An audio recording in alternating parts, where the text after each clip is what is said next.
Hey guys, David Gracia here. And I'm Dakota. And we actually had the privilege of seeing the Red Hot Chili Peppers here in Tampa this past Thursday. Yeah, we did. So we're actually going to sort of go over the concert with you guys and let you know the high points, the very minimal but still prominent low points, and sort of overall view of the concert. So, okay, before we get into the Red Hot Chili Peppers set, we would first definitely like to discuss the opener. Oh God, Santa Gold opened. I don't know how many dates because they have several openers for each leg of the tour, but Santa Gold opened the first half of the U.S. tour, and Dakota, you have anything to say about Santa Gold? Let's just say that you take Santa Gold, and if you want to know what Santa Gold sounds like, picture M83 plus Nicki Minaj, and then Santa Gold's voice sounded like a robot giving birth to a goat.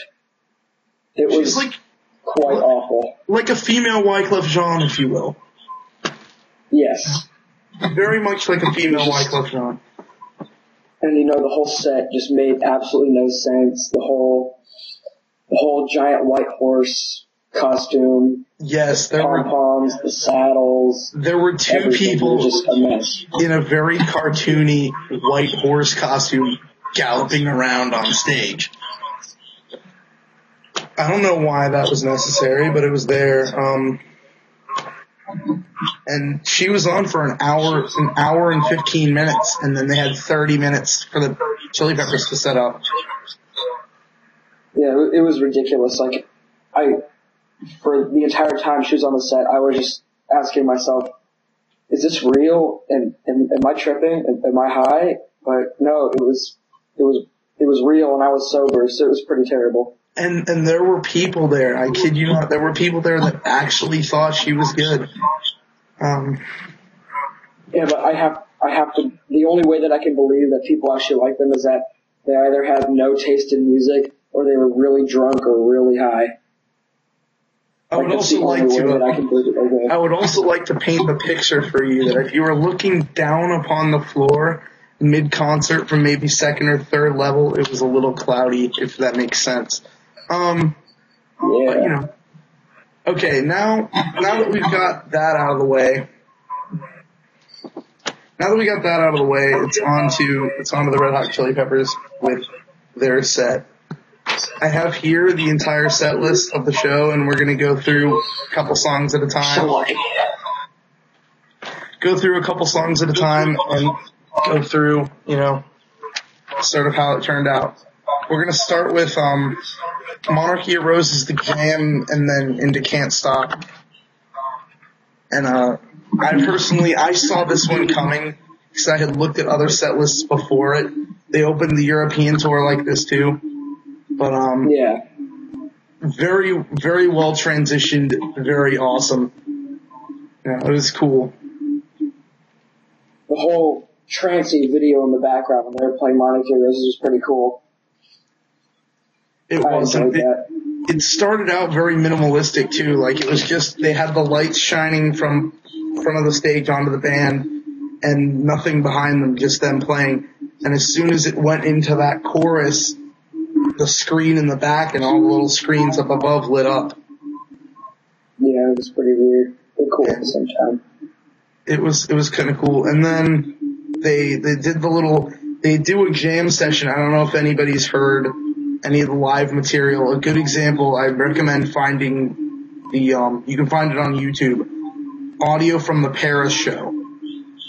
You can find audio from the Slane Castle. Or Slane Castle even. Because they've been doing the jam and they can't stop for years. But they'll do it, and it's usually between 1.5 and 3 minutes, depending on the show. And they jammed from Monarchy straight into Can't Stop, and the crowd just went nuts. Oh yeah, definitely. I'm surprised I didn't lose my voice. I was screaming so loud. there was a lot of screaming definitely when that one started. And, very, very well performed live. The solo for the most part, this surprised me. The solo in Can't Stop was almost identical to the album version, which almost never happens live.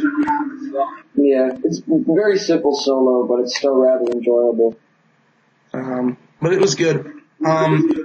Something that, and the only truly, like, I don't know if awkward's the word to describe it, but if you were there, you'd understand what I'm talking about. Every video I find of the segue between Can't Stop and Scar Tissue does not adequately capture the awkwardness that was the Trayvon Martin tribute. Yeah. Oh, God. They meant well. They really did. And I love them to death. But it was very quick, and just half the arena supported them, and half the arena was booing. And every video, give me a second, yeah. Okay. And half the audience was booing, and every video I see, yeah, the crowd the cheering is overpowering the booing.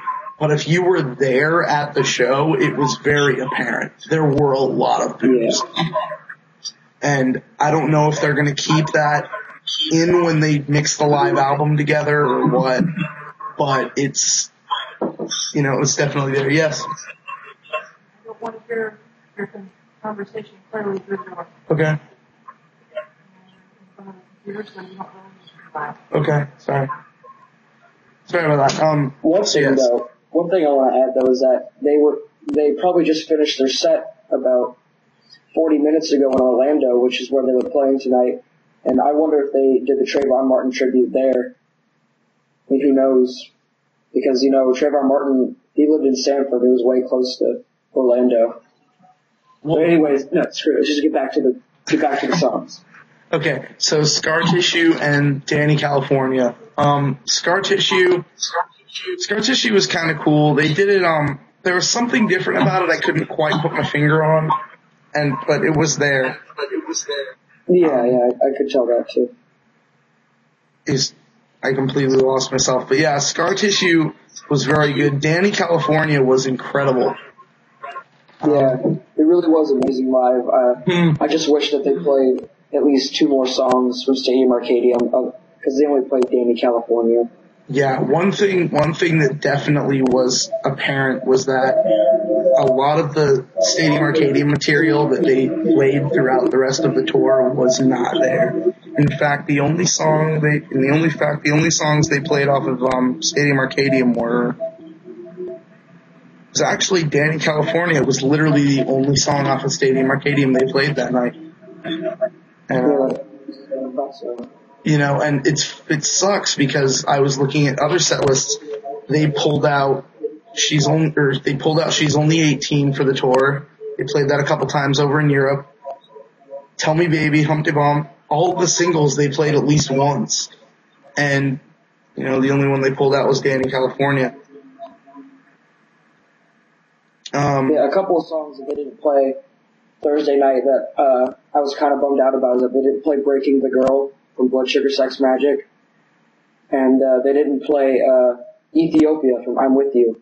I think they could have replaced Meet Me at the Corner or Factory of Faith with Ethiopia. Definitely. I definitely agree with you on that one, honestly. Meet Me at the Corner was an encore song too, so that was just, yeah. And we'll get to the encore it should have been an encore song, because, encore songs are usually their biggest songs. People really know them well, but when they put it in there, a lot of people didn't really, the crowd wasn't very into it, There was some dancing around, but it was a new song, and I just thought it was somewhat poorly placed in the set list. And on top of being a new song, it was also, I don't know if you guys saw the video I did with the reviewing of all 10 studio albums, but I made a note that there are 13 tracks on I'm With You. The first 10 tracks are very strong. The last 3 are good, but it's about the point where most of the critics fell off. And it's far into the album, but, that's still vital. On to the next 2. Look Around and Throw Away Your Television. Oh, 2 great songs live. Very good. Look Around is very energetic. The staging was really cool. This is when they started the light or the stage screens are at the top were in a circle at this point. Yeah. And it was in Look Around that they actually started to shift and move around the stage setup. Which is a very cool effect. That's when everybody was sort of like, whoa, that's cool. And it was neat. Yeah. Throw Away Your Television was very noteworthy stage-wise. And this was good, but a lot of people sort of went out into the concourse at this point because the light cones on the side of the stage were strobing bright blue continuously throughout the whole song. The choruses they went down, but when they came back, they were strobing. I give them a lot of credit for the screens, though, being staticky. It sort of fit with the song. Also going back to Look Around, I thought it was pretty funny how Anthony Kiedis mentioned, that he wanted everyone to dance to that song, but he fucked his foot up, and he needed Flea to dance twice more for him. Because it's a pretty funky song. I definitely danced to that song. But he definitely brought up the whole foot thing, and that's when Josh started the guitar. I instantly knew I definitely knew it was Look Around just from that. But yeah, you have anything else to say about those 2? No, I thought they were pretty good live, and the lights were pretty annoying during Throw Away Your Television. But they didn't bother me too much. But the next 2 songs. My glasses and the glare were just killing me. So I had to take off my glasses.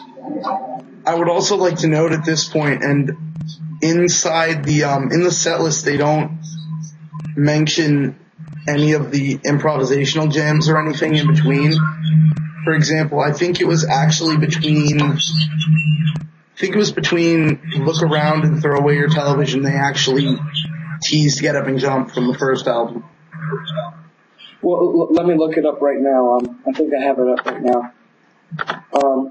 They teased Get Up and Jump either right before or right after Under the Bridge, actually. Okay, we'll get to that then. Next 2 songs are actually Brendan's Death Song and Suck My Kiss, 2 completely different songs.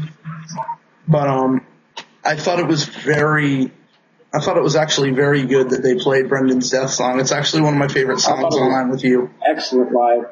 I thought it was absolutely excellent live. It was definitely really good. It is a slower number, but they did a very good job of sort of pulling the audience down. It had everybody pulled in for quite a while. It was good. And then Suck My Kiss is just, very little to say there. It was very good. Very well done. Amazing. Very well presented altogether. So pumped up after that song. They were really into it. They were rocking. It was crazy, and I'd like to take note that I don't know exactly how things were up where you were sitting. There were this couple sitting in front of us that were really just out of the arena, gone, and they're standing in the aisles. I kid you not, standing in the aisles, dancing like it's Woodstock, and they got the security guards coming up to them from behind, like, you guys need to get back in your rows, and they're just like, man.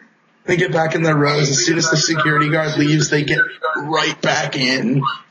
They're running down the aisles into different sections of the floor.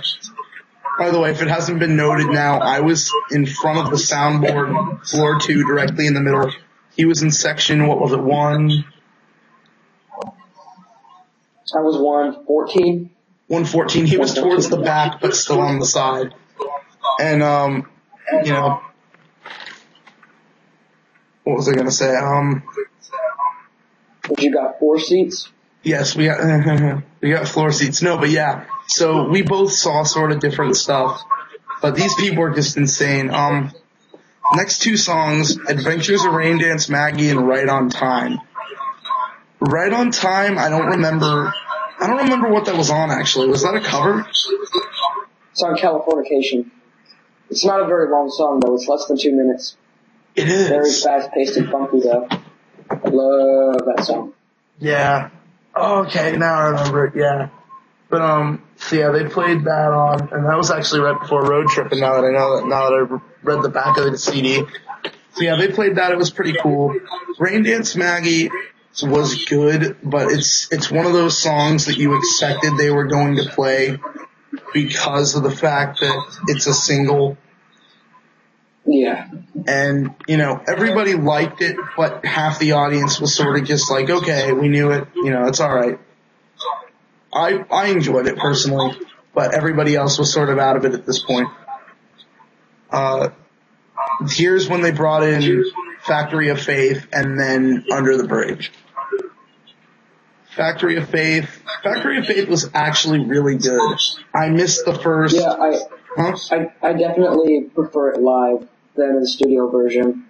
I'm not saying I don't like the studio version of Factory of Faith, I do, but I definitely like the way it sounds better live. Yeah, the audience definitely contributes to it. And, yeah, the audience definitely contributes to it. Other than that, it's Factory of Faith. It's one of the new tracks. If the people there that knew it were singing along, it was pretty good.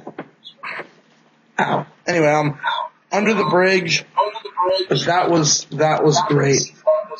And I think it blindsided a lot of people. I don't think a lot of people actually saw that one coming where they put it. And, yeah, I agree with that. But it was, once again, very, very good live. But, it was, in my opinion, definitely one of those songs where you really wish John was there and not Josh. No offense to Josh, but, Yeah, like, I love Under the Bridge. I loved it live because, when they sang it, it was probably the quietest song that they played during their entire set list. And so, like, when you could hear the entire crowd sing every word, and just the band and the crowd made this huge connection during the entire song, and I thought it was really nice. It was definitely very immersive, and it definitely made everything a lot more three-dimensional between the band and the audience. And actually it was after Under the Bridge that the Get Up and Jump Jam came in, because right after that Get Up and Jump Jam, they've started Higher Ground. Yeah, Higher Ground. Oh, that's so good live. Never seen so many people. Yeah. Never seen so many people in front of me jumping up and down in my entire life. Yeah, like I thought that they weren't going to play it just because, that's from Mother's Milk from 1989. It's such an old song, but when they played it, I was so shocked. My face was like, oh God, they're actually playing the song. I felt really happy. And actually, that is the oldest full song they played. Yeah, if they played Get Up and Jump the full way, that would have been the oldest, because that's from their first record in '84, isn't it? Yes, it is. It's definitely. Wow.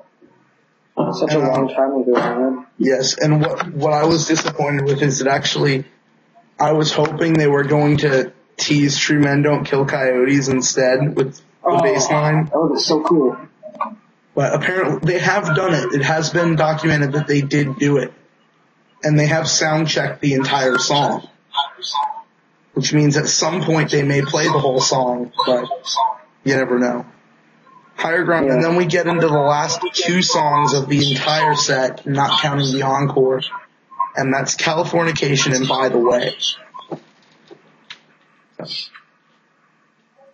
are probably my favorite songs live.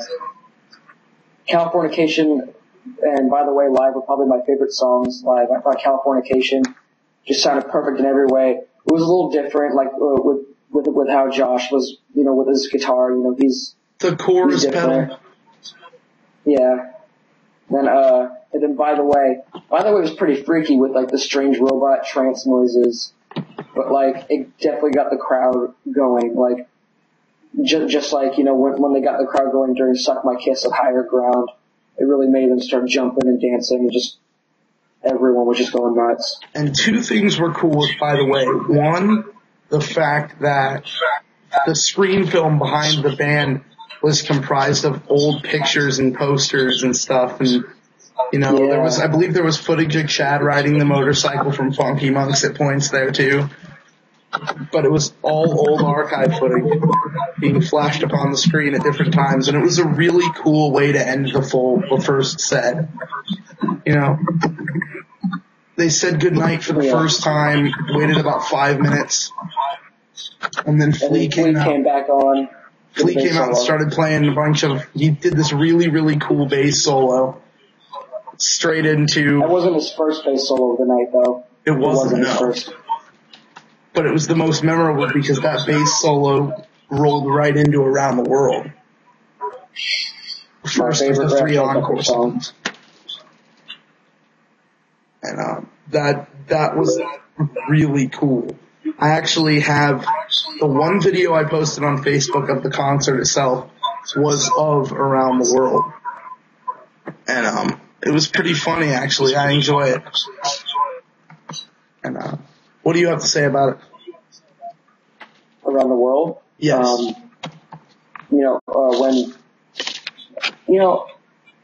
In my opinion, I didn't think the crowd was really into it, because when he started playing the opening bass line, I didn't really hear that much cheers. I don't know, it could have been just me sucked into the song so much, or just me not paying attention. Just I didn't really hear that much cheers. I got quite a bit of cheering from where I was, but it was very, very high energy. Everybody was into it, and it was actually one of the songs where Anthony had forgotten some of the lyrics, not a lot of them, but there were little things, there were words he forgot and replaced. Yeah, he did. I noticed that too.